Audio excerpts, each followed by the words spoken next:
5 minutes later, I get a response back saying, "Calling you now." My desk phone rings. I pick up the phone, and Chris says, "Kendall, I'm your brother."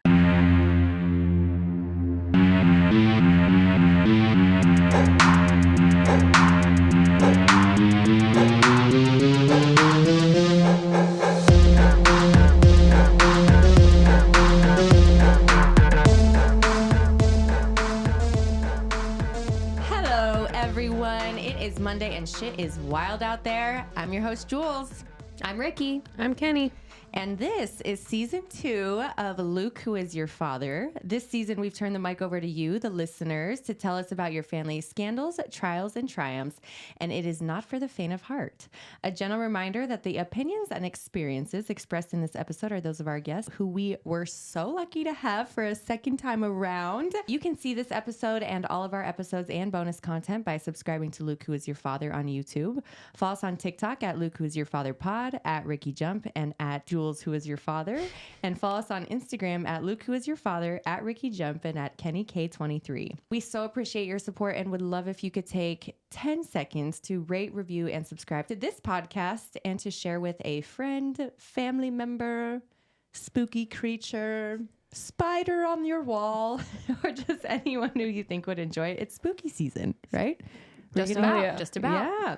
We are loving all of the reviews we've received so far, both glowing and shady. We really do. We are constantly working on taking constructive criticism and applying it. So we really do appreciate it. So if you could just go hit the like button, rate, review, and really just give us your honest feedback. We appreciate it every single time. And I'm so excited for today's question of the day because I then get to talk about something that I just did. Kendall, what is your favorite concert that you've ever been to? I knew it. Lordy, I've been to so many though. Okay, I will go with, I got to see Mumford and Sons at the Gorge in Washington State. And I can say that it was the first and only concert that has ever, like, literally I had to sit down. I was quite the concert goer. So just to clarify, because I know that we know what you mean, but for our listeners, what do you mean by I literally had to sit down? Oh, so the Gorge is really cool. You basically sit on a hillside and overlook this beautiful, I constantly go back and forth whether I think the Gorge or Red Rocks is a better venue. Shit. They're fighting in my mind, but so I'm standing on the hillside or whatever, and then a song just came on. I don't even remember which one, and I was just like, oh my God. And I had to like just Swept sink you off your feet. Yeah. Just sink to my seat. Take it all in. Yep. Amazing. I'm excited to see them again at ACL. Hell yeah.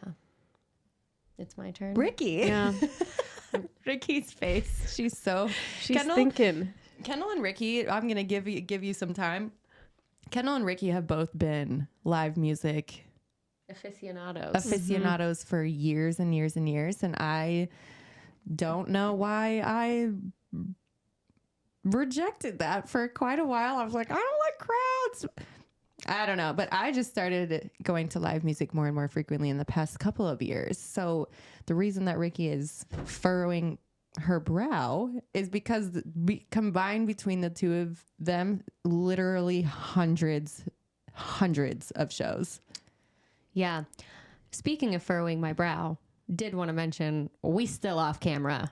We're still recovering from that sister fight. You're not going to see our faces this time around because you don't want to. Nope. They're swollen, they're streaky, and we ain't cute. Love each other more than we did before, if you can even believe it. The Scump Sisters. The Scump Sisters. I have seen Father John Misty in concert probably 8 or 9 times now. So I would be remiss not to mention him, but it's not like one of his shows stands out as my all-time favorite. He's just my favorite musician. Thank you. I was feeling like I was cheating on my man, Andrew. No. I mean, it's different. A show is different than loving the artist. Right. I did just get to take Colin to his concert in Seattle. It was at the zoo, and it was not normal for The anyone. zoo twice in 1 year. Yes. Not normal for anyone to be traveling there. When we got there and sat on the grass, it was very much like a Blues on the Green situation. Someone heard that we had traveled and was like, you realize that you're in just a sea of locals. There's not a single other person who has traveled here for this. That was very cool. Yeah, that's And kinda I got cool. to sway Colin in my direction on Father John Misty. The concert that I was most surprised by, that I left being like, that's one of the best concerts I've ever seen, and I am shocked, was Dua Lipa. I knew you were going to say that.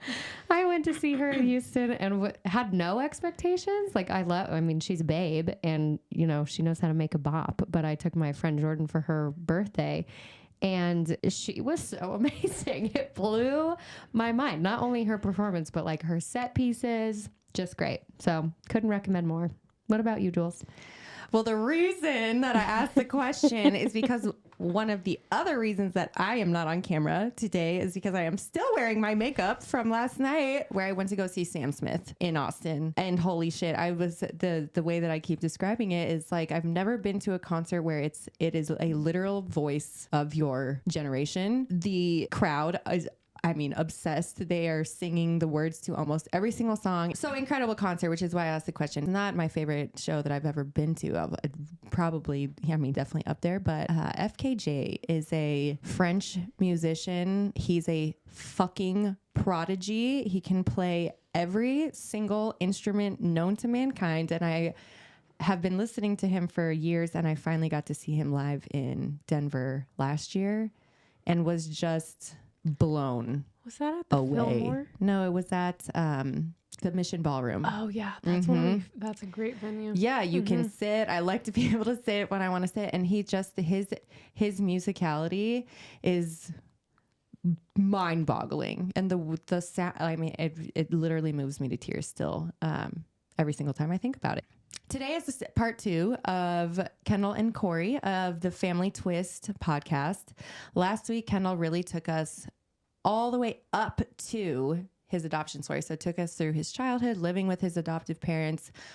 A lot of, poignant episode.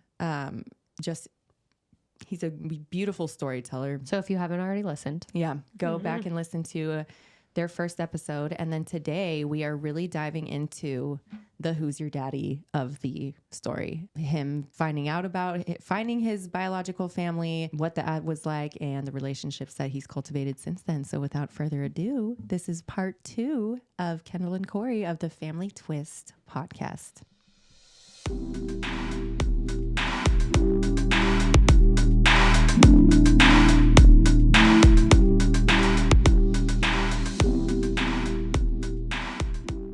Kendall and Corey, you're back with us today. We left off and you had just met each other. And before that, if you hadn't listened to the episode, you're going to want to go ahead and go back and listen to the first part, because Kendall had kind of taken us through him being adopted, the death of both of his parents, and really how that affected him, and had sort of given us an overall view of what was going on with his sexuality and what he knew about himself all the way back when he was 8 years old and admiring the pool boy, and then having actually been married and subsequently gotten a divorce. So we sort of left you on the tail end of a journey of self-discovery where you've lost both of your parents, you've gotten a divorce, and then you have sort of come into your true identity and met the love of your life. So if we can just jump off from there, you can take us home. Yeah, no, thank you. We were living in St. Louis. That's where Corey and I met. And then, gosh, that was 2005. And then in 2008, we went to visit San Francisco to see some friends that already lived there. And on the plane ride back home, Corey looks at me. He's like, "We should try to move there." And we both had been there separately and loved going there together. And I knew I loved it there. And so I went back. I was working for Enterprise Rent-A-Car, and I said, "Well, I'll just watch and see, if anything comes up for jobs." And so we had gone around the 4th of July, And on Corey's birthday on August 11th, I saw a posting for a position in San Francisco. And ironically, I knew very few people in the company in California, except a woman who used to live and work in St. Louis, who had gone back to California and she was still working for the company. So ironically, I knew the woman that would become my boss. So I That's called her. amazing. It was crazy. I called her and I was like, "Melanie, how's it going?" And we talked for a few minutes and she's like, "It's so cool to hear from you." I mean, I was already working for the company. She was working for the company. We hadn't seen each other in a few years. And she was like, "What made you call me today?" I was like, "Well, there's a Well. position." Melanie, get me out of E- the West, please. a little bit of that. Yeah. And it's funny that you say that because that was exactly, she had moved from LA to St. Louis, spent a few years, did her due diligence. She was like, "Yeah, I want to get the hell out." And she wanted to go back to California. So yeah, it was crazy how quickly it happened. I flew out for interviews. I got back. They offered me the job. Poor Corey. Now, keep it. His sister was pregnant with the first grandchild, the only grandchild in his family, and so the timing wasn't great there, right? He wanted to stay around until the baby was born, and also he was about to be the best man at his best friend's wedding. So like our plans just really like screwed everything up. But so I left. I left with two big suitcases and landed in San Francisco. I was like, "I guess I live here now." And by the way, honey, can you get all our shit and make it appear in California someday soon? And he did. He waited until the baby was born, our niece Samantha, and then he was the best man at his best friend's wedding. And literally, like what, the Monday after the wedding? Well, it was a week after. It was so Samantha was born on November 8th, and November 9th, I was on my way. Yeah. So I got to see you're her. such a trooper. I was gonna say, Yep. what a trooper. It was Sounds like a crazy. dream move for you, It really, Kendall. it was, yeah. I was like, this is the easiest time I've ever. I was like, just a couple of bags. It was fine. But it was amazing. We were there from '08 until 2017. Well, actually, January of 2018. But what happened in 2017 is the big deal. For my birthday in July of 2017, Corey got me an Ancestry.com DNA kit. I think back about how I waited a couple of weeks to spit in the little tube and send it back. I don't know why, except, you know, I think I mentioned on the first episode that with you that when I hadn't given up, but I just didn't think anything was going to happen, right? I just didn't. I had already before that registered with 23andMe, and that was kind of before the DNA match was kind of part of it. So in my mind, it felt like I was doing the same thing that with Ancestry that I'd already done with 23andMe. But remember I never remember passwords, and I must have really wanted to because I'll never forget. I'm sitting in my office in San Francisco, and I get an email in my personal email that says, "Congratulations, your DNA results are in."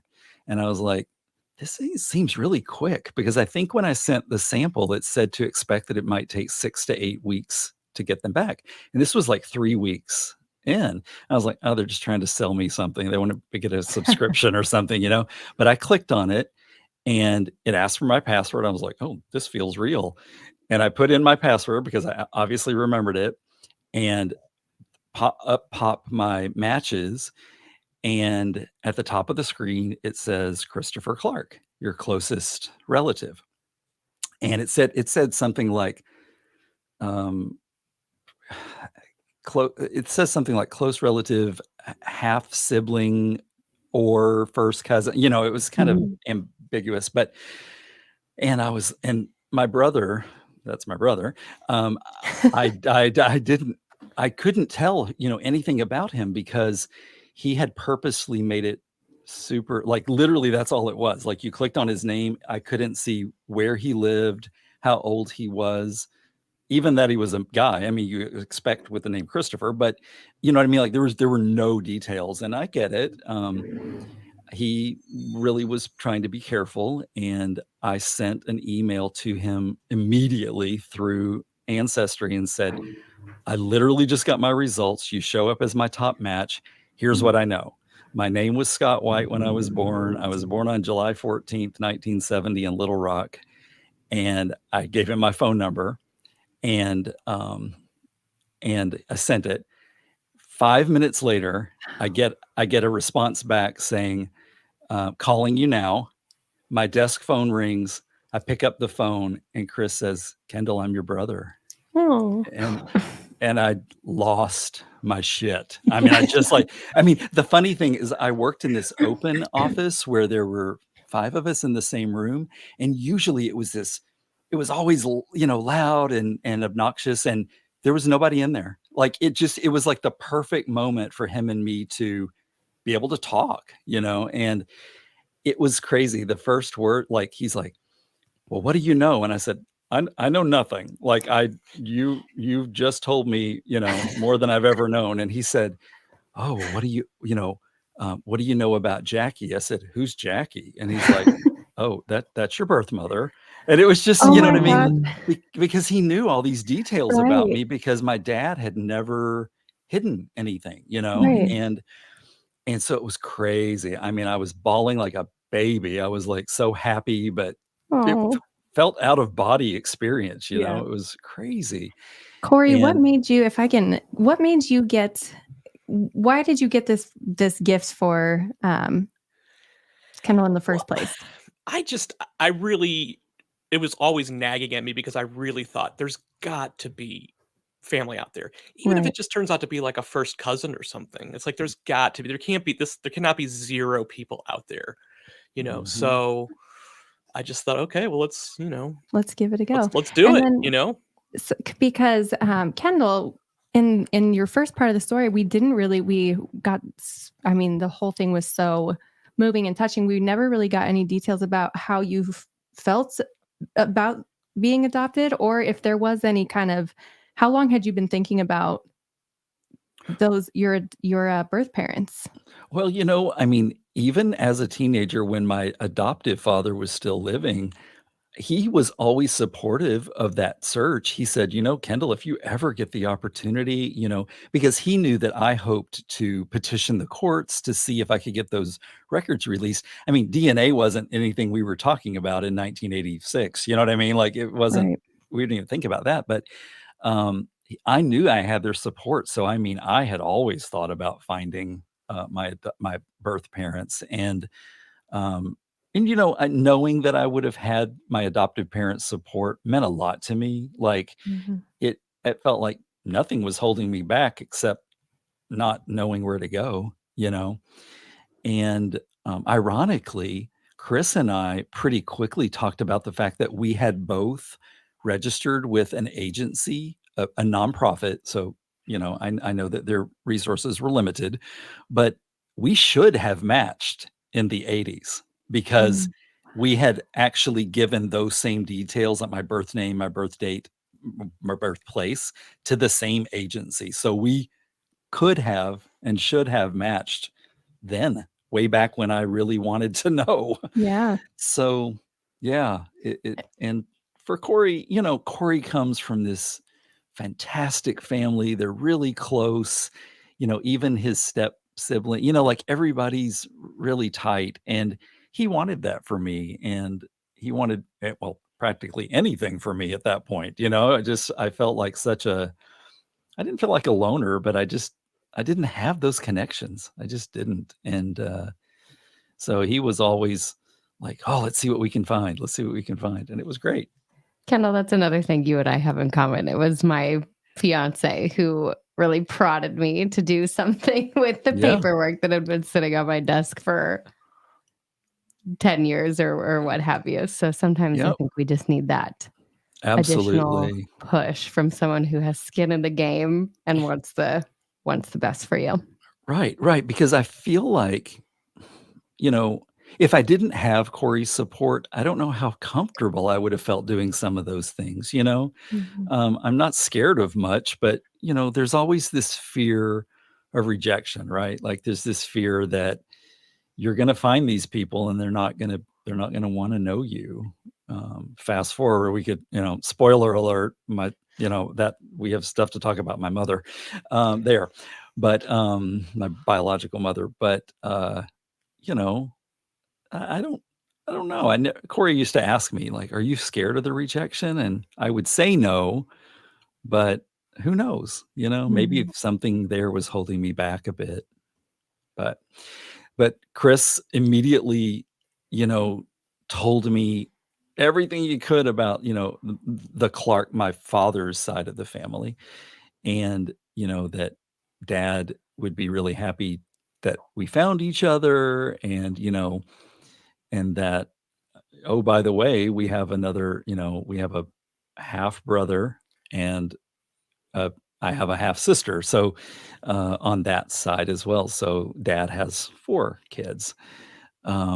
Ironically, uh, Chris started telling me the story about my brother Todd because dad had gotten my biological mother pregnant. Obviously, they didn't keep me. But then he quickly got a second girl pregnant who also gave up that baby for adoption. So they had been looking not only for me, but also for Todd for Mhm. years, and they didn't find Todd until 2012.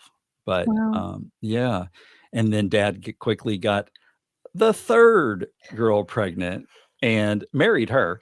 At some point, I guess you just gotta bite the bullet, right? But, he married, it's his ex-wife, but the mother of my local brother and sister, and who's great, who when the first moment she met me, hugged me and said, "Oh, honey, you were the baby that we always wish we could have found." And you know what I mean? Like, she made me feel like part of the family, you know? So that is Chris's Mother. mom. Yeah, Okay. Chris and Monica, my sister, their mom, and, I've met Todd, in person. Todd and his wife have 2 sons, who are now in college. It's crazy. But yeah, it's been an amazing story. And Todd has a story of his own because his experience as being an adopted child is very different than what mine was. And yeah, I feel very fortunate that I was with my parents. I'm trying to Mhm. be diplomatic here, but yeah, um, because I want to be respectful of Todd's adoptive family that he's still close to. But sounds like I had a really good deal Mhm. out of it.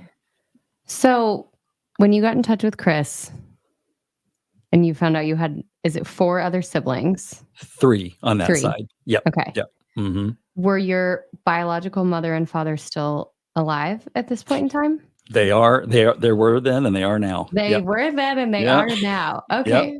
Yep. So, how did this conversation or these conversations kind of unwind with Chris? What did you learn about everyone, about their feelings about the adoption? Tell us about the whole brood. Yeah. Well, it's fun because Chris and I just had this immediate connection that you can't explain. You 3 can explain it because you feel it, but it's bizarre how we felt almost like we'd known each other all our lives. Mhm. And he was so cute. He lived out here in New England, so there was a 3-hour time difference. Here we are living in San Francisco, and he was funny. He's like, he knew that I went to the 7:15 ferry every morning to go over to the city. We lived on Alameda Island, and he said, every if you wanna call me every morning while you're walking to the ferry, that's a great time for me, and he did, like, for the Oh my first, I gosh. bet, 3 weeks that we knew each other, every morning when I was walking to the ferry, I would call him as soon as I walked out of our condo, and I had about a half an hour, and it was wonderful. He filled me with stories during those first few weeks, and we talked all the time. It was great. And, he said that, um, he told me the story, which has been substantiated from both sides of the family, that my father, wanted to marry my mother when they were teenage. Like he didn't want them to separate. The story goes that both of my grandfathers were stationed. They were stationed in Cape Cod. They were both in the military. And when the pregnancy, and this is a different time back then, right? Mhm. When the pregnancy was discovered, both grandfathers were brought into the base commander's office and they said, well, one of you can stay, but one of you has to transfer. That's how frowned upon it was to have me, the little bastard child. But anyway, so my grandpa White, my mother's father, accepted the transfer. He was originally from Arkansas and he was willing to go back, which is why I was born in Little Rock because my mother's family, while she was pregnant with me, moved to Arkansas. And so my father apparently, I mean, apparently they begged both sets of grandparents to let her either marry him or at least stay in New England. Like, dad didn't want to be separated from her during the pregnancy. And he was excited. Like, he strangely wanted to become a father, at 17 or whatever he was. Or he was 17. And both grandparents were not having it. They were like, no, and the plan already was for my mother to give me up. That makes And me. Did they? And again, you said it's a different time. Did they know from the jump that they were going to? I feel like if they knew that they were going to give the baby up for adoption, that the grandfather shouldn't have, one of them shouldn't have had to transfer. yeah, that part I don't really know, but Yeah. growing up where I grew up, I could still see it as such The a act was committed. exactly, the forbidden thing had already happened, so you had to pay your dues, Oh, okay. and that was moving, halfway across the country apparently. But, so it's bizarre because my my my dad only was ever told, "Yep, the baby was born. It was a boy. He was named after you," sort of. And because I got his first, I got Scott out of it, but I got my mother's last name. And that's all. And he told me, he was heartbroken because he wanted me. He wanted to know his son. And you know, he said after he knew that my mother's family was going to be relocating, he said that's one of the reasons that he immediately started dating Yeah. Todd's mother because he was so distraught and so I don't know, like alone or something. I mean, he wasn't, but this is a kid. This isn't even a man. This is a boy.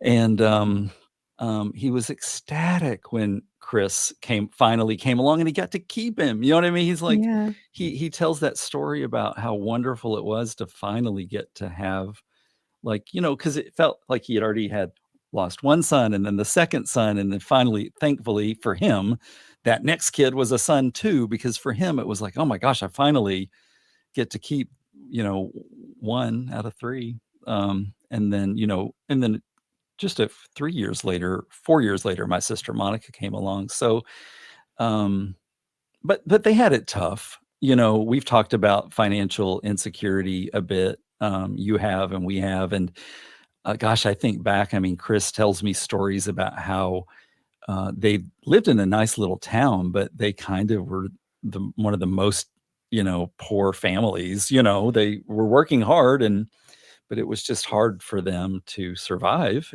And you know, it's funny because that almost makes me feel a little bit guilty because my mom and dad, Rubel and Betty, were like the opposite. I told you they've been married for 17 years. They already had the house at the lake. They had the boat. You know what I mean? Like they were just very secure, and Chris will say, wow, you had a different life than you would have had if you had to live with dad and mom. I think Kendall and I know how you feel, and it's such an odd feeling because we did. We grew up in a very secure household with a very tight knit family, and just with a lot of things that Ricky didn't get to experience. And I'm wondering Mhm. if there's a term for that because I'm thinking of like survivor's guilt or some like a term for because it wasn't, we're so grateful for everything that we had, but it is I was looking back on these letters that we had written that Ricky had written to us when we were younger for the second time, and I was so sad Mhm. seeing them and just knowing what she had gone through. And it's just this weird balance between being so grateful for what your parents gave you and also feeling for the way that your siblings Absolutely. grew up. When you Absolutely. so you grew up knowing that you were adopted, knowing that you would like to find your birth parents at some point and had the full support for that. Were you in tune enough, or because it's a sort of a new process, but did you think about the possibility of having brothers and sisters? I did. You know, and it's funny when you're a kid and you always think through like, why was I given up? Right. And I had no Mhm. clue. And I used to say, like my best friend, Jimmy, that we'd love to have on our podcast at some point. I would say to Jimmy, what if my parents were just super young? Like maybe Yeah. they Mhm. would have wanted to keep a baby, but they just weren't ready. And in my mind, I had built that up as one of the best case scenarios. And that's exactly really what it Mhm. was. So I think because of that, I again kind of had good feelings about finding them because I had already built this scenario in my mind that this is the way of course, they couldn't have wanted to give me up. You know what I mean? Like if they could afford to keep me, I had to have been cute. You know what I mean? Like I was just I would make silly jokes about stuff like that. And and, I think that gave me the, kind of the fortitude to do it later, to petition the court. I mean, I went the day I turned 18. I'm like, "What do I have to do? What do I I wanna get these, records released," and of course, rightfully so, a wall every time because they were playing by the rules. And, I don't know if I told you before, but the man who was my parents' attorney for my adoption had become a prominent judge in my hometown Oh, wow. Oh. since then, and I'd known him all my life. Like we went to their dinner parties with his wife and all of his wives, and yeah, I met many of his wives, Corey's on and one today. I love it. Here, and Kendall. Both of you. and I remember going straight to his office. He had even come to my dad's funeral, which was just 9 months before I go to his office. And his name was Graham. I was like, Graham, dude, you got to help me out. You know what I mean? I was like, I know every detail that there is. And he's like, so I'd like to keep my job and I don't want to be disbarred. So I can't, you know what I mean? I can't help Shucks. you. And it was so, you felt like it was right there within your grasp and it was gone. What So a position for him to be in. Oh, I really can't imagine. That there are a lot of times where this, a DNA discovery or finding out that you're adopted can cause a lot of strife between a child and their adoptive family. And it very clearly sounds like you did not have mhm. that. Do you think, and I don't want to lead you to the answer, but timing, I think, has been a theme. What do you feel? How do you feel like it would have been different if your parents had not told you that you were adopted I and had do. waited? I do. I have always been so appreciative in hearing more people's stories. I agree with you completely. I think people are dramatically affected when they have to wait. They don't find out until, I can't imagine like waking up and being 10 years old and somebody saying, "Oh yeah, by the way, we adopted you." You know what I mean? Like, how do you even make that announcement? I don't get it. Right. Or even And later.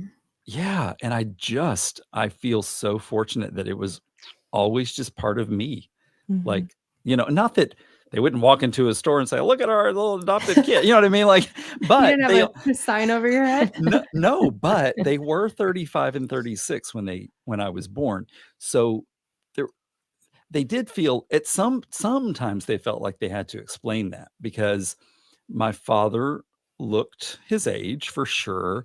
And people, when I was like 4 or 5, people would say things like, "Oh, is that your grandson?" And he'd be like, "Nope, that's my son." You know what I mean? Like, Mhm.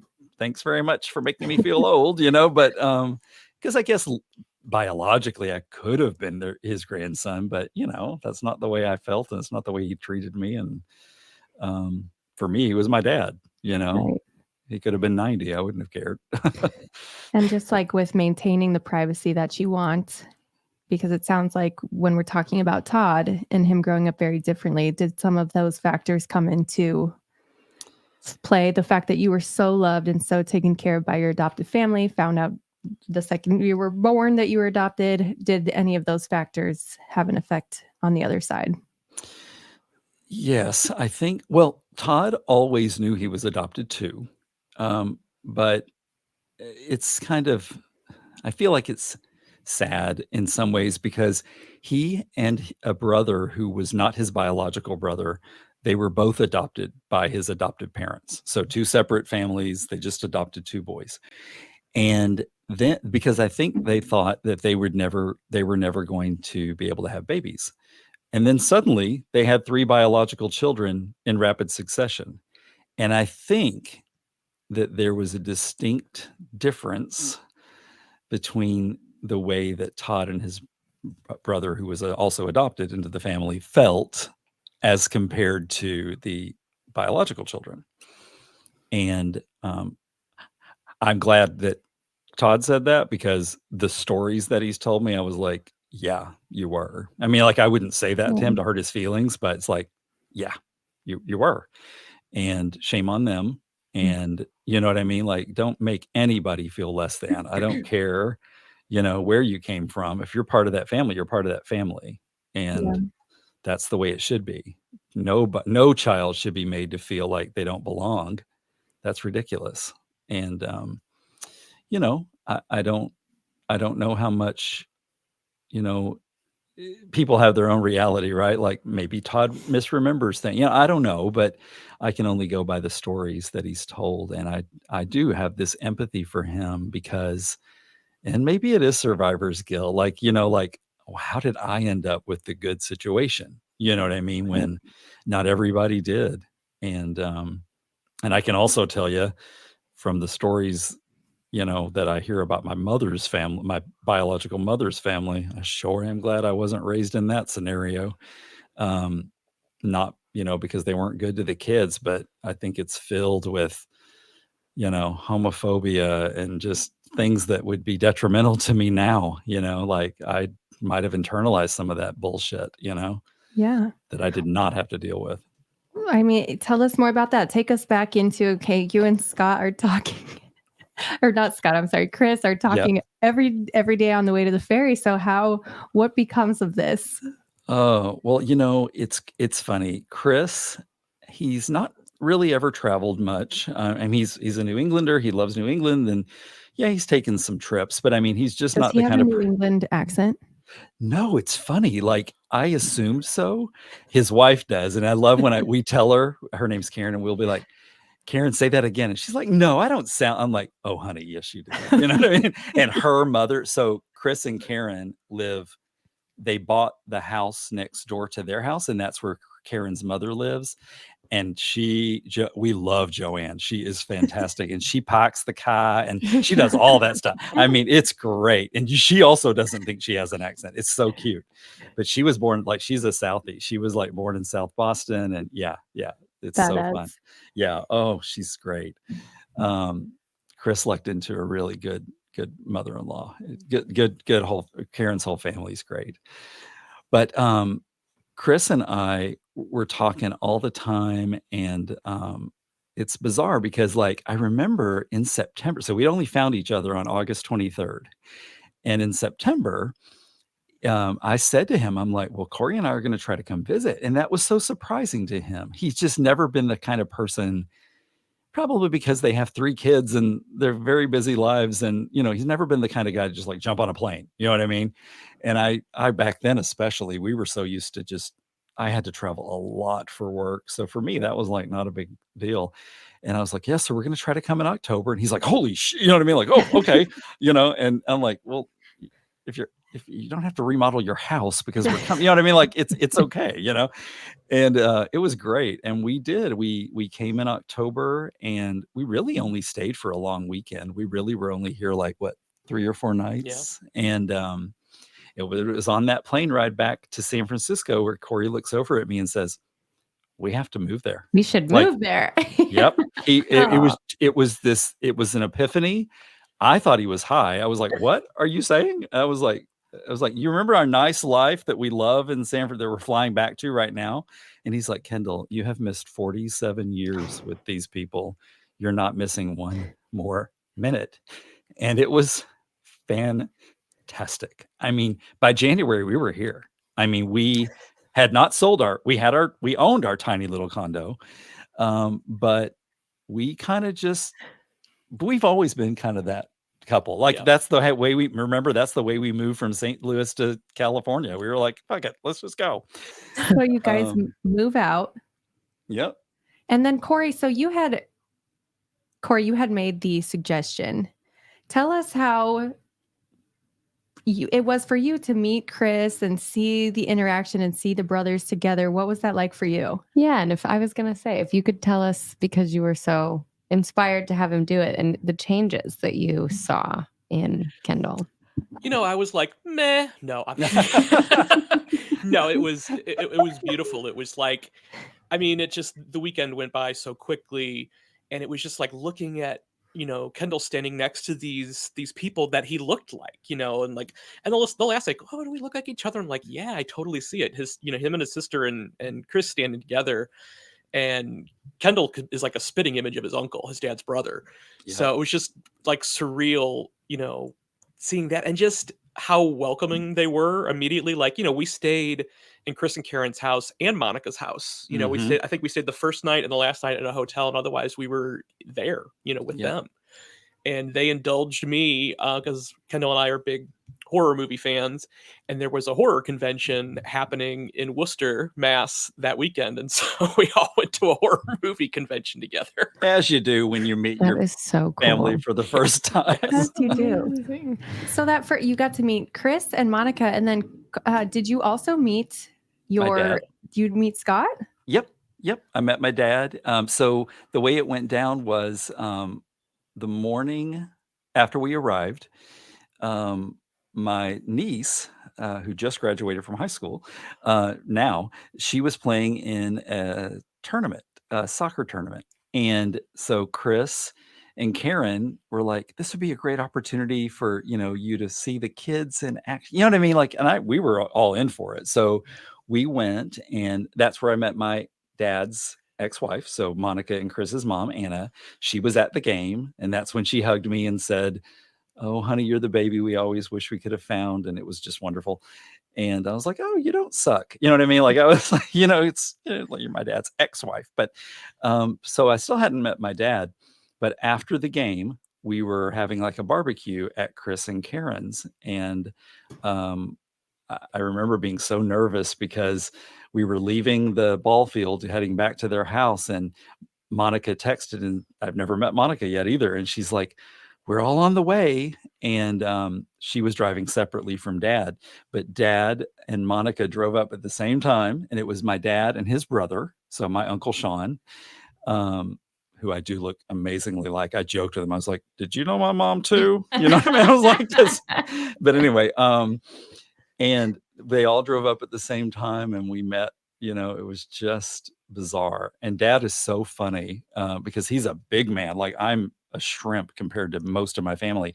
And he's like, I'm so glad you don't hate me, and I'm so glad you didn't want to kick my ass. I'm like, okay. I was like, it's just so funny how, he had so much anxiety about the thought that I might blame him. You know what I mean? And that's when I said, Dad, Chris has already told me the wonderful stories about how you wanted me and how you wanted to, as crazy as it sounds, marry my mother when guys were, so young. And I said, it's all good. You know what I mean? Like, Yeah. and it was hard for him. It was hard for him to hear that I had lost my parents so young. He had guilt associated with that. He's like, if we hadn't let you go, you know what I mean? Like I'm like, that shit happens. You know what I mean? Like they had guilt associated with that. You don't take that on yourself, but it was fantastic. I have a couple questions. So, one, because you had in your mind kind of that like your parents had been really young, and that's why they were unable to keep you. Do you think it would have changed the situation if you had found out that they weren't actually really young and they just like hadn't planned on having kids or like something like that? You know, I'm so Corey, this will not be surprised. I'm so self-centered that I just can't like find it hard to believe that anybody, you know what I'm saying? Like how could you not? But I get it. I get what you're asking, and the thought did go through my mind, like, how would I feel if these people had the opportunity to keep me and just didn't, you know? Mhm. And you know what? That's every parent's right, right? Yeah. If it's still the best decision, it's the best decision, you know? Mhm. I But just remember, in my younger, less responsible years, kids have never really been in my plans or anything, and I remember, like, counting like, going up the years and being like, "Okay, now is an age that I can no longer, like, put a kid up for adoption and have, like, the too young excuse." Like, right? they would have to lie to the kid about why they got put up for adoption kind of a Yep. thing. I hear you. Oh, honey, I was only 27. Exactly, I know. exactly. It's like I'm just a baby. Wasn't ready, wasn't ready. No. Yeah. I was like, "Oh, I no longer have the teen mom excuse, damn it. I can't get pregnant." But and then my second question was, I think it was my second question. Growing up as a only child, did you, like, fantasize or romanticize having siblings? I did, and Yeah. the funny thing is, I never really thought about having older siblings, which I don't in reality. I always wondered about, like, oh, I would be a good big brother. So, like, I always wanted younger siblings. And I remember being so excited at the prospect of my parents when they were talking about possibly adopting the second child, you know, right before they found out that my mom was sick. I remember thinking, oh, that would be so cool. I would be such a great, you know, big brother. And in reality, you know, in retrospect, I loved being a spoiled little, you know what I mean? Like only child. I remember He, thinking, oh, these other people have to share shit. oh Oh, yeah, I Oh don't, my I gosh. know. he's got all that only child thing going on. I Oh, yeah. kind of do. Like sometimes I'll just look at him like, what? What? That was not what it was like for me growing up. Let me just tell Exactly. you. Oh, Yeah. well, you know, you're Corey. I mean, you know, your story. His parents weren't rich. You No, know, I yeah, Yeah. mean, no. We you know, didn't know it. We didn't really know that, we were poor, but, yeah, mom was good about that. yeah. Um, but yeah, I mean, like when he tells me about his dad going out and buying him a guitar when he was 4 years old, I'm like, okay. Don't know what that's like. I too was like, huh, must be Yeah, nice. I Interesting. know. And it's So have you stepped into that older brother role now, would you say? it's interesting. I have a savior complex. I've always had that. I can make everything right. You know what I mean? Like I can fix it. If you say it's fucked up, sit still. We'll fix this, you know? And I kind of have that approach, but I from my father's kids, we are all equally headstrong. Like Oh Lord. See, I there's a reason. yep. There's a Oh, reason. yeah. I mean, I think that brings us right back around to Ricky's question was now that now that you're a part of the family, you're seeing all of this, Corey, what did you see any changes in in Kendall? Oh, yeah. I mean, just, I think there was just this happiness there of like, I finally have, most of the answers, and for them, that was enough. But something that Kendall hasn't mentioned yet is when he discovered his birth mother's side of the family. I was gonna ask. Um, he did the wrong thing. I'm going to go ahead and say, and essentially oh, like dropped the bomb on whoever he could find that might be, a relation, including his siblings who had no idea he existed. yep. All right, we're So gonna need to get into that. yeah. So rewind. August 23rd is when I found Chris. That's when we've had that connection. He immediately, so during those next 3 weeks when I would call him every morning when I'm walking to the ferry, he kept saying, okay, I talked to dad again today. He's trying to help us because dad didn't know where my birth mother ended. I mean, he knew she lived in Arkansas back then, but he didn't know anything else, and he didn't know if she had changed her name, like what her married name even would be. So her last name, Very common. very common. So like, how are we ever going to find that person, right? So what Small, happened was, I'm so sorry. Small side right here. Chris and Monica, was your dad just really open with them about having given two sons up? well, No, there's a story there. there's a little bit of a story there. Dad, Oh, I'm sorry. I don't want to get no, us no, off track, no, but yeah. no, it's good. Dad, the way that Chris found out about either Todd or me was that, and I'm not speaking out of turn. Dad has told me this story. Like this is his truth. He drank too much, like a lot of people. He was so young. He was a young father.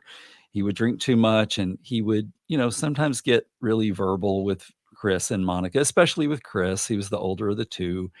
And if he would ever yell at Chris and Chris would run upstairs crying, eventually Dad would go into Chris's room and he'd always apologize and it'd always be a slobbering, drunk and, oh, I'm so sorry. I'm such an asshole, whatever. And Chris said one of those times when Chris was like, I don't know, I like think 10. 10, I Yeah. think, he said, I just want you to remember you're my number one son. And Chris is like, well, I'm your only son, drunkie. And and finally, like after maybe 2 or 3 times of that phrase Right. coming out of Dad's mouth, Chris is like, What "Could are you you not- talking about? yeah, could you not be drunk for a minute? Let's really talk about this." And he said, "Well, you do have a brother." He started with Todd. He started with the Todd story. I did get a girl pregnant right before your mom. And then, by the way, I also got another girl pregnant before her.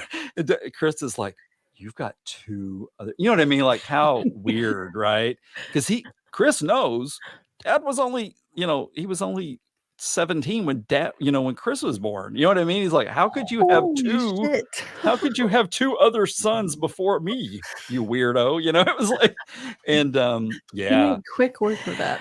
Oh my God. Snappy. Well, we 3 boys. I was born in July of 70. Todd is August of 71, and Chris is February of 72.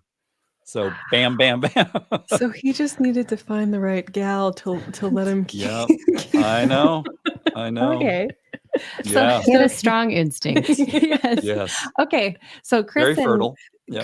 Chris and Monica find out about this way. And then is that why Chris ended up doing a DNA test? Yeah. I mean, well, Chris has always, even before he thought about, hoped that he would find me that way. He has been always very, very involved in the genealogy of the Clark Right. family. Okay. Well, actually, both sides, his mom's and our dad's.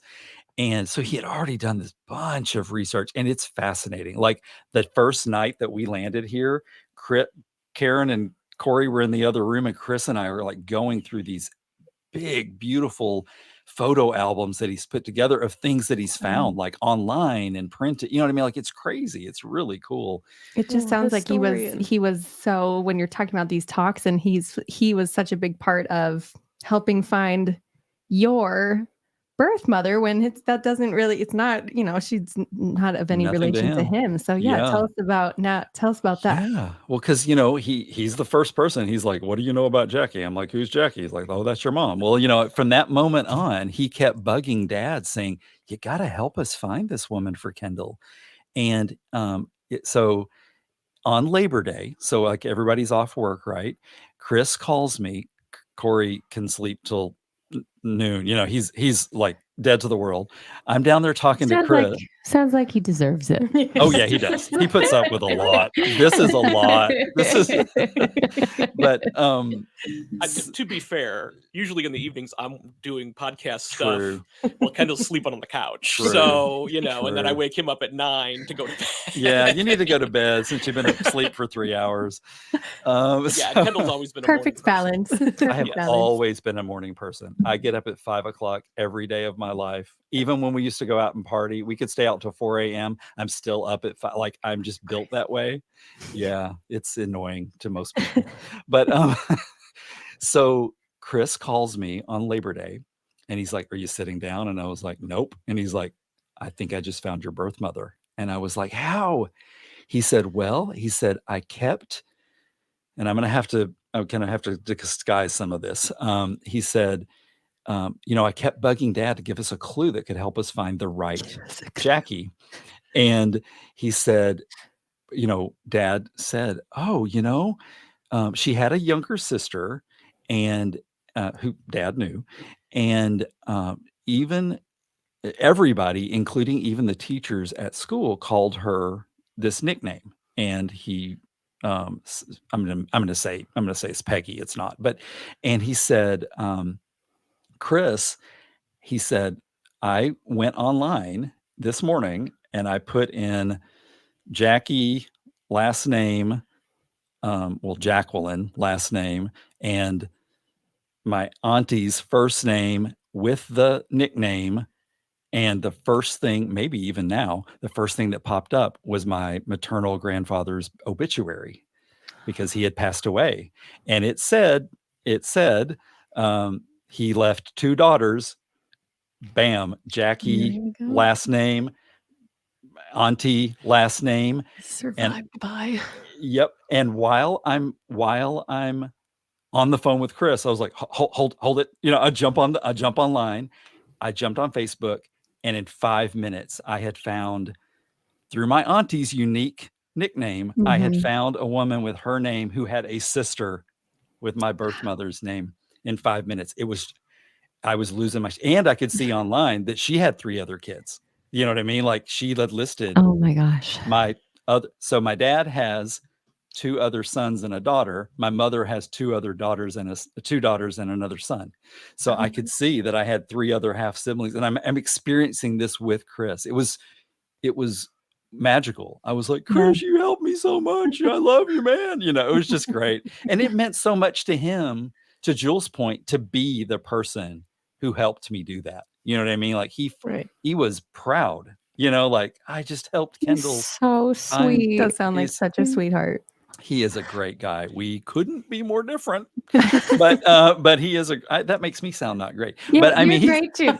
we're great. We're great in different ways. But we don't agree on all those other things, or the politics or religion or any of that stuff. I did agree with Chris, because after they got off the phone, Chris said to Karen, like, well, I hope he doesn't just like reach out on Facebook, which is exactly what he did. To his mother and aunt. And wait. So I hang up the phone with Chris after we talked forever. I was like, this is so great. Thank you so much. I got to reach out to these people. Chris is already helping Corey pump the brakes. Corey's still upstairs asleep.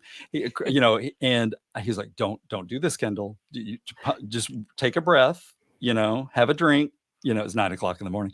And I was like, you know me, I ain't waiting. I'm not waiting. Exactly. I was like, I am not waiting. And he's like, go talk to Corey. Go talk to Corey right now.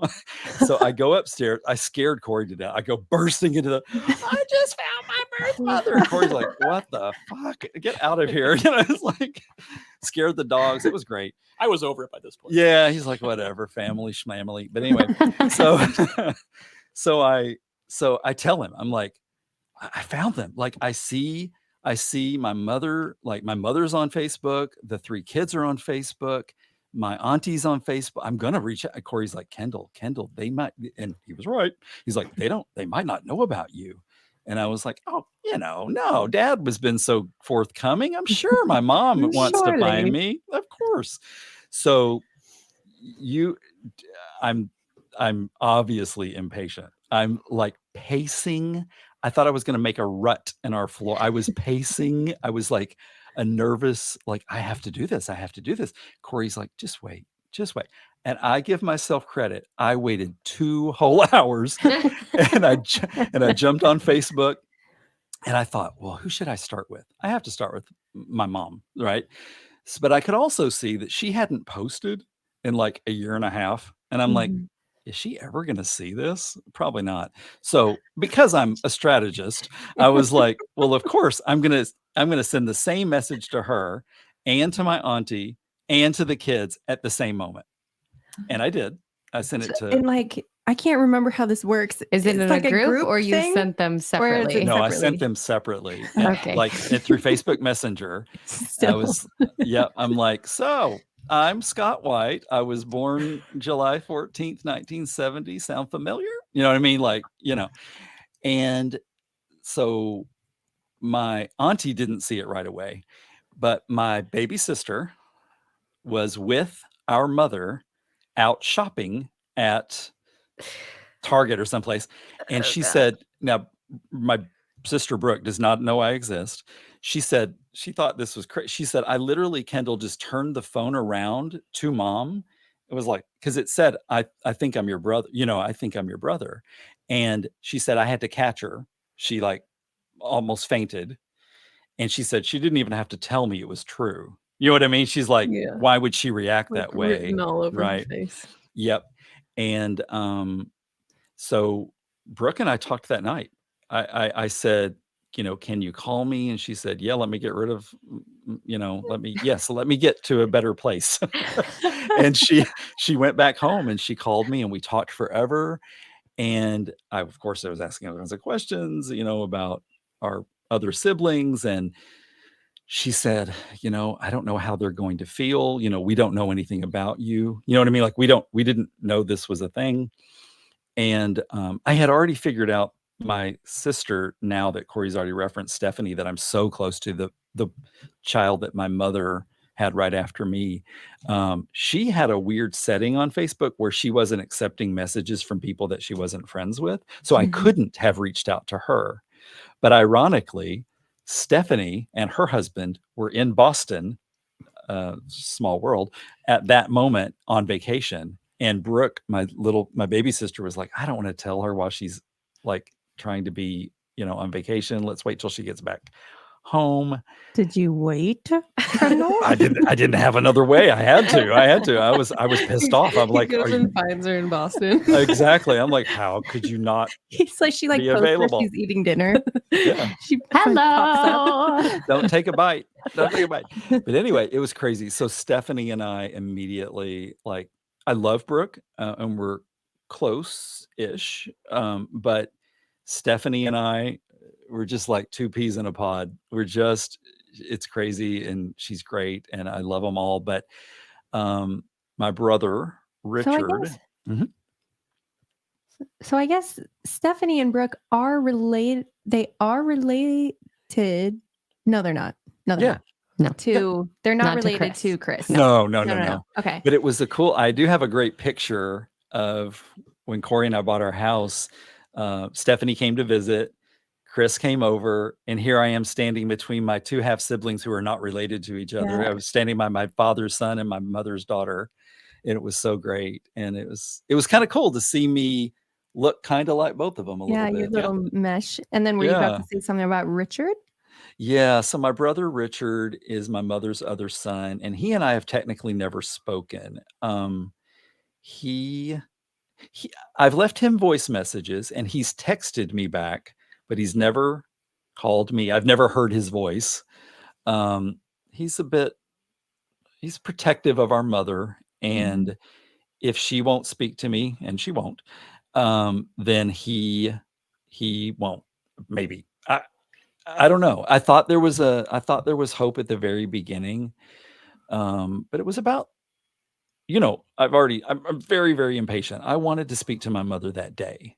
And I was like, when I was talking to Brooke, I'm like, well, I know our mom didn't tell you about me, but that doesn't mean she might not want to talk to me, How now could that she not want to exactly, talk to me? exactly. And self-importance is never something that I've struggled with. And she's like, oh, I don't know. You weren't there. You didn't see her almost need a stretcher, in the Target. And I was like, I get it. Well, are you going to follow up on this conversation? How about tomorrow? Yeah, exactly. Like time's a wasting. And she said, well, I don't know, and in retrospect, I was putting Brooke into the most strange situation. I get that. But I was also desperate. You know what I mean? Like I've wanted to speak to this woman for, 47 years at this point. And I kept bugging them. Then I think back, I would message Stephanie. I would message Brooke, like, what's happening? What's happening? Are you guys arranging for this, telephone meeting for a FaceTime. What are we going to do? And it just fizzled out. I mean, after, I don't know, I've never been depressed in my life. I was starting to feel depression. Like, talk about always fearing rejection. This is what I was fearing. Yeah. And it was real. I remember I would come home to Corey and I'd be like, my emotions were all over the place. I'd be like, I really want to talk to her. And then I'd be like, fuck her, I'm mad. You know what I mean? Like, it wasn't making any sense, And Corey's like, calm down. This is new for everybody. I'm like, no, she's a liar. She's hidden me from her family for 47 years. She needs to own her shit, And, little did I know, she owns nothing. This woman, I can only go by the mostly nice things that people say about her, but she sounds like the ostrich that pushes its head into the sand. Like, she doesn't deal with anything. I think that's the problem. She doesn't deal with anything. And Stephanie has often said to me, Kendall, I've said to Mom, you could fix this situation in one phone call. Kendall doesn't want anything from you. He doesn't need anything from you. I think my mom's husband has plenty of money, and I hope that Stephanie says, Mom, Kendall doesn't need he doesn't need financial support from like, that's not what this is about. He just wants to know us, and she's not having it. So Oh. yeah. And did they ever, because it sounds like you were very persistent, did they ever come out and just say she does not want to meet you? Or was it No. something where they were kind of like dragging it along? They've technically never said that. I'm so sorry. No, you bring up a good point. I kind of wish they would. I kind of wish they would say, she doesn't want to know you. She doesn't, they've always tried to protect my feelings by saying, oh, maybe it'll happen someday. Yeah. Well, it's almost been Labor Day will be 6 years. Like, I have no delusions at this point. You know what I mean? Like, she can go and have a nice life. What I hate about it is, like, I'm never going to be invited to their Christmas. You know what I mean? Like, because I'm not accepted to, supposedly. My stepfather, my mother's husband, is one of like a ridiculous 12 kids, and they all live like right around. So they have literally like 100 people at their house for Christmas, literally like 100 people. And supposedly nobody knows I exist. Nobody. Because what happened was, they live in southern Louisiana. My mother and her husband met in Arkansas. They moved to Louisiana together. So I was never part of the equation. You know what I mean? Like, there was never a baby Scott at that point, So it's easy for her to lie about that. Did her husband know? Yep, he knew about me. He knew that she had already given me up. And your aunt knew about you. And my auntie, she always knew that there was a baby Scott out there, and but she had no way of knowing, where I was. I mean, if my mother was 15 when I was born, my auntie was only like 12. You know what I mean? So like a weird time for her to be trying to connect any dots. But my auntie has been the sweetest. For what I'm not getting from my mother, she is wonderful. She sends cards, she calls us, she texts us. She's just fantastic. But her 2 children, so I only have 2 cousins on my mother's side, my cousins Brandy and Brian, they think my mother hung the moon. They have those are 2 of the people I'm like, if one more person says how wonderful that woman is, I'm gonna throw up. Like, I don't need to hear that shit anymore. You know what I mean? It's great to think that people think she's nice. I'd like to experience a little bit of it. You know what I mean? It's almost harder to hear that and not be privy to it. Yeah. And it could very well be people who don't deal with shit don't deal with shit. So she very well might not be saying, I don't want to meet him. She's probably not saying anything. She's probably fingers in her ears. I don't want to hear this. this is Yep. not on my radar. No, Um, you're exactly right. Yeah. So I think they're probably that's where the banking on any Ooh, sort and of when future when comes they from. found out that we have a podcast about it, Oh yeah. ooh, Then my brother Richard re-engaged with me and it's like, you better not, I mean, telling me what I can do. First of all, I don't think I've ever said their last name. You know what I mean? Mhm. Like, if people can figure it out, they can figure it out, right? And 6 years in, I don't care. But I also don't want to alienate myself further from them. But I don't know how I could do that now. Like, I'm not included in anything. I'm not. My sister Brooke is great. She sends us birthday gifts and Christmas. You know what I mean? They're great. We've even gotten some gifts from Richard and his wife, but they don't include it. You know what I mean? Like, Right. we're never gonna be invited to Christmas. We're not part of that huge family. I get it. And I'm not part of that family, but it's like a slap in the face. You know what I mean? Like, we Mhm. feel like well-adjusted, normal adults, you know what I mean, who are just trying to do good in the world. And for us seemingly to be treated differently because we're gay, that's the way it's feeling now. That's the way it's feeling. Oh, I have, wow. I was I have, going to ask, and I they have, did not. I have tried. My sisters are so sweet. They're trying to protect shield our you from feelings that. so much that I will point blank say to them sometimes, it's okay if you would tell me that she is not okay with the gay thing. At least it gives me a reason. Right. right. Mhm. Like, it's a reason. It's not valid, but it's a reason. You know what I mean? And they will not say it. They almost do. Mhm. Because I'll say things like this to Stephanie, like, wow, it sure seems like our mom wanted to meet me until I kind of finally made you guys tell me that you admitted that you told her that I was gay. Well, suddenly it changed. Like, come on, Yeah. I'm not stupid. It's hurtful for me to not. I mean, one, because I don't like to see Kendall hurting, and like once we decided to do this, like I was part of the family too, So Right. I've never like, I've never like been a shrinking violet, I'm like out there, reaching out to Chris and Karen and Monica and Stephanie and Anna, yep, all the time, yep. So Yeah. it's like, and then to hear, we hear that his mom called Stephanie and said, "What's this podcast? Am I the twist?" Like, It's all about you, what? lady. It's all about What? you. I Yeah. wonder where he gets it from. I know. I know. It is biological, I'm Just sure. kidding. Corey, are you picking up on the same thing that Kendall Oh is? yeah. Oh yeah. For sure. Yeah. For sure.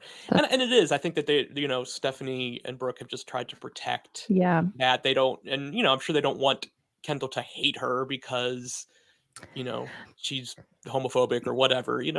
But that's the thing that's frustrating is that we just don't know. Like that would be. Yeah. I think that would give a little bit of closure. Like, okay, well, I mean, I get that. A There are definitive there answer would are be yeah much there are better. bigoted people out there. We're not we know. Right. Well, I think it's safe to say if we're keeping score, and we're not, but if we were, you have for the past years lived such a life of expansion.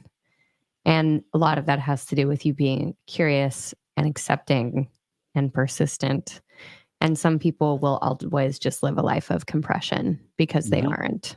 Mhm. So if someone's winning, it's always going We're to be not the saying person anyone's who's winning, but if we were, yeah. Yeah. I Well, would say and that I kind of feel, I feel sorry for my mother on many levels. I feel like she is caught up in whatever mentality she's been surrounded by. And I feel like, again, very self-important I am.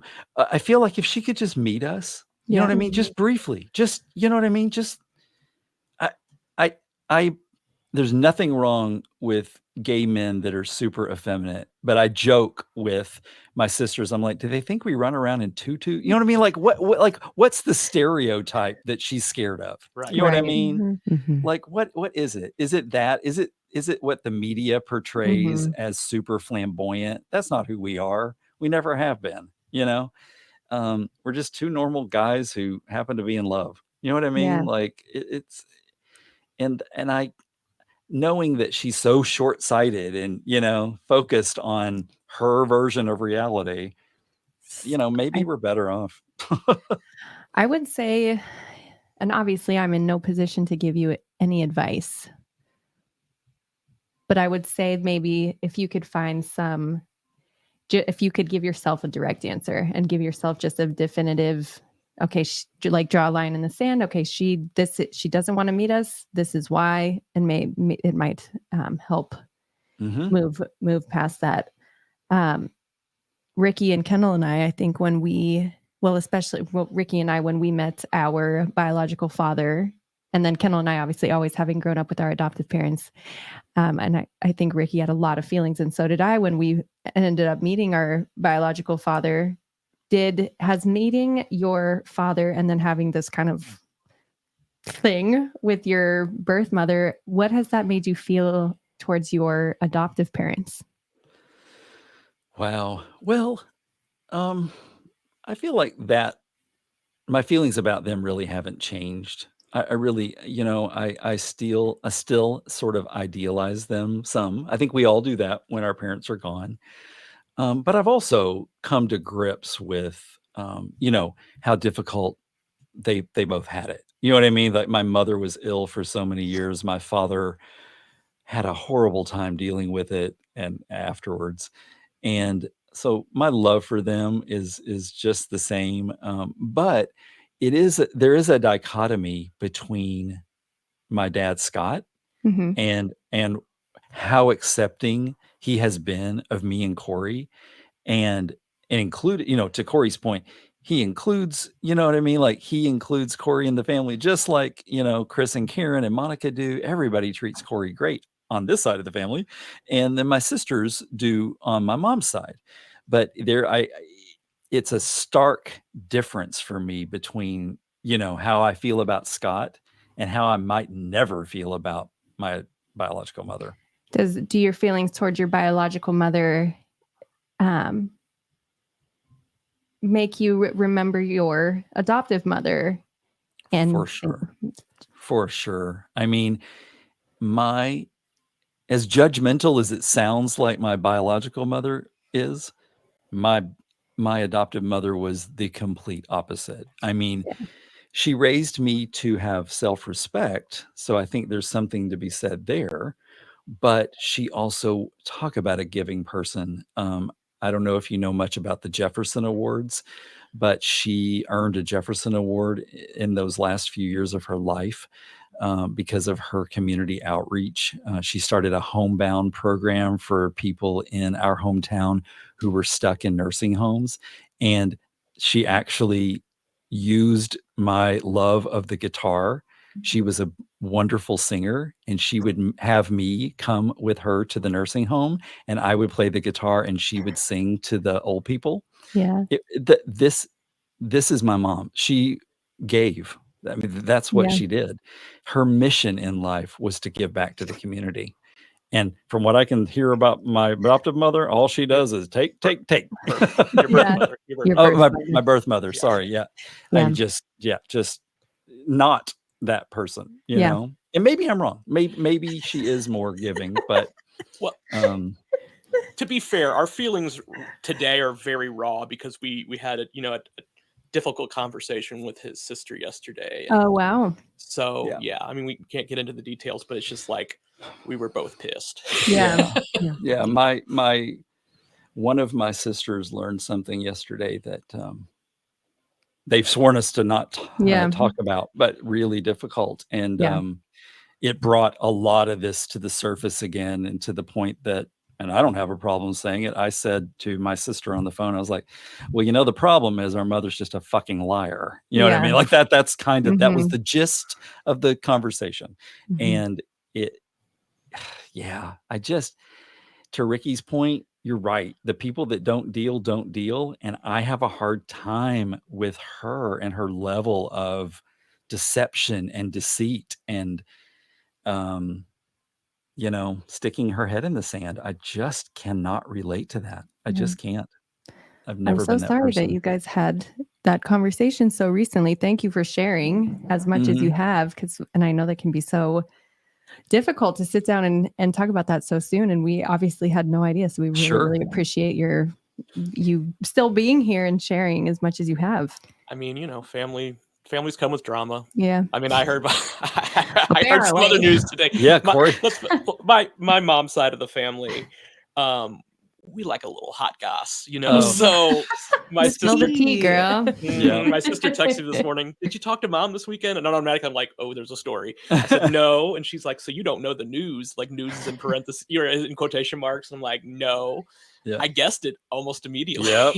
It's, Yep. Wow. it's definitely it's a family twist of a different, Are we sworn to secrecy about that?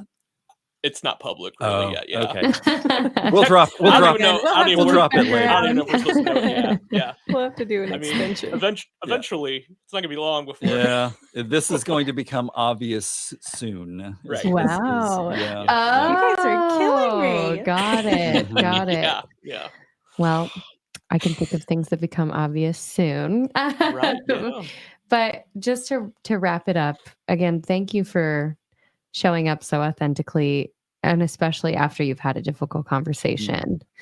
And I would say in listening, what I've learned is just in keeping with, so many people really pass judgment on my mom for giving the girls up for adoption, for separating triplets. And they think that we must have some negative emotion, and we are searching for it and we can't find it, but we'll let everyone know if we do. But in thinking about that, just thinking that we would have been robbed of the opportunity to have ever met Tina and Ken, their adoptive Mhm. parents. Right. And for me, it sounds like the same of you. It sounds like you, if you hadn't been in this family twist, would have been robbed of the opportunity to meet some pretty amazing people. Mhm. Well, I think you were very wise in having your mothers on so early in your podcast, because it really does show more of the full picture. And I get people are going to judge, but I certainly had no judgment. I mean, it was No. just it's a remarkable story. It's a beautiful story, and it hurts my heart to think that she might still be carrying some guilt around. It just is, it's like, I wish that there was a way to let that go, because you guys are awesome. Oh, Well, thank you. This is It's- about you, though. No, but it's funny.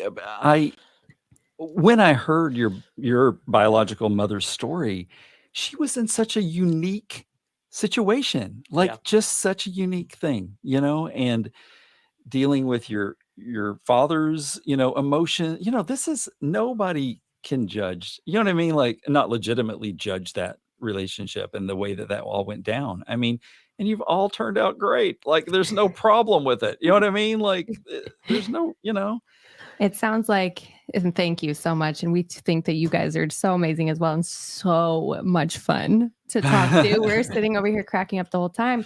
It sounds like, and especially in light of this conversation that you just had, the common theme is just to be honest. And of course, there are some things that we did not find out until we were 8. So it wasn't that, Right. shocking, or Ricky was 13, but it sounds like that's where so much of your frustration is coming from. And what is a constant theme that we're finding is Mhm. it stings so much more and creates so much more animosity and distance there when there is just something that you are not being honest about, and not being honest with yourself, and not being honest with everyone that it affects. And when it's a situation like this, it affects so many people. The domino effect is so long that I think that's where there's a right way to do things. Yep.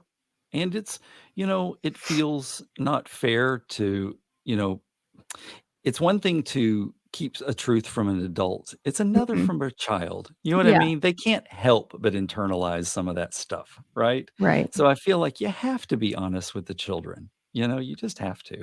Yeah. And I feel so fortunate, that not only my parents, but their friends that were adopting children, everybody had the same approach. Like, their friend group well, I wouldn't have kept my mouth shut anyway. Oh, I know Suzanne's adopted too. You know what I mean? That's who I would have been. They were like, everyone, you have to tell everyone right away because Kendall's walking Kendall in the knows. room. Kendall knows. He's on the phone. He's calling. I just, because I was so proud to be adopted. Like, why wouldn't my friends be? You know what I mean? Like, Yeah. and then as a 6-year-old kid, like, oh, I'm sorry, you were born into that family. You know what I mean? I would say to my friends who weren't adopted, Right. like, oh, you didn't. You your wish you parents, were adopted. You got yeah, exactly. stuck. Don't you wish you could come over to my house? And it's joking, but it, you saw people in much different situations than you were, and you're like, ooh, glad to be not in that. Anywho. Well, thank you both so much for joining us for part 2 of your Family Twist episode, Kendall and Corey. I can't wait for people to listen to this. I think that you bring so much joy, and there is also a lot to learn from the both of you. Corey, it sounds like you are an absolute rock. He is the rock. He is. He is. So we feel so fortunate to have met both of you and to have shared this time with you. And so Kendall and Corey, tell us about your podcast. Where can we listen to it? When can we listen to it? What's it about? I'm the marketing guy, he's so the I'll go ahead and so you've kind of heard, if you listen to this episode, part of what it was about and really why we started it was really to capture historically Kendall's story. But I think almost immediately we thought, there are so many stories out there that that need to be told. And I'm a journalist, so I love interviewing people and hearing their stories. And so we just decided to have it be a mixture of Kendall's ongoing journey and other people's stories. So it's DNA surprises, it's interesting adoption stories, it's not parent expected stories, surrogate stories, donor conceived stories, all those just kind of kid related sort of twists. And it's been remarkable. I mean, we've talked to so many just wonderful people and just willing to bare their souls, and I think because all of them, I think, want to, understand that there's trauma or potential trauma involved in these scenarios. And, there's other people out there that are hurting and maybe don't feel comfortable, telling their story to the world on a podcast. So they're willing to, to share their journey in hopes of, helping somebody heal a little bit. So, as they say, you can find it on all the podcast distribution channels, Apple, Spotify, Google, all of them. And we do new episodes on Tuesdays, and we are about 2/3 of the way through season 3. And I don't think we're going to take a break. We want to keep this train rolling. So yeah, season 4 will be coming at the beginning of October. Perfect. So the Family Twist on Tuesdays. We got we're in the middle of season 3. We have season 4 coming. And if you guys don't listen to these two wonderful humans, you're crazy. And are you just the Family Twist podcast on all socials? Yes. Yeah, we're pretty active on Facebook and Instagram. Kendall's supposed to be doing our Twitter, but I will. I promise that I will. Amazing. Well, thank you so much for joining us. We encourage everyone to listen. These two are the absolute best. And Kendall and Corey, we will see you on the other side. Thank you so much. Thank you, guys. Thank you, guys. Thanks.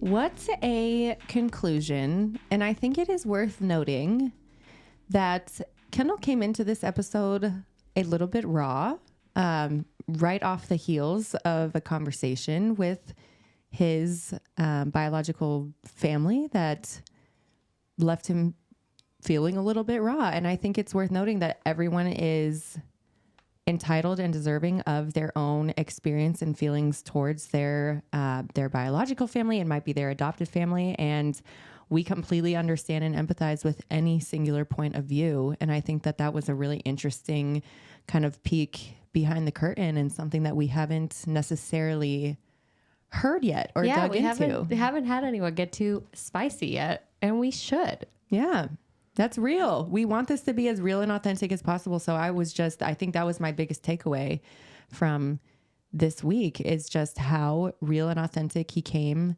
to play today. And the fact that he felt that that was okay to kind of dive into and to be open about. So very, very appreciative for just the vulnerability that he was able to show.